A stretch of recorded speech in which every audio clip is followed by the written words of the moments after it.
પંચતંત્રની વાર્તા ભાગ 2 કાગડો, કાંકડો અને સાપ. એક સુંદર તળાવ હતું.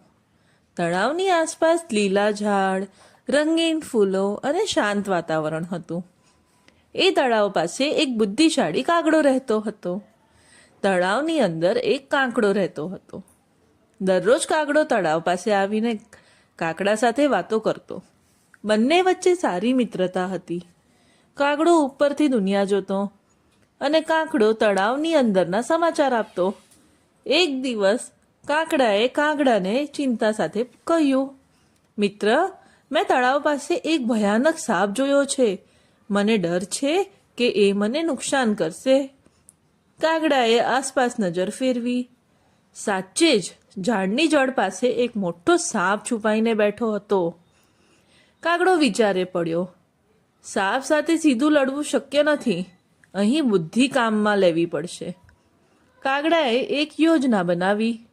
એ નજીકના ગામમાં ગયો. ત્યાં એક ઘરમાં સુંદર સોનાનો હાર રાખેલો હતો. કાગડાએ તક જોઈને હાર ચાંચમાં પકડી લીધો અને ઉડી ગયો. ગામમાં લોકોએ કાગડાને જોયો અને બૂમ પાડી, હાર ચોરી ગયો, પકડો તેને, હાર ચોરી ગયો, પકડો.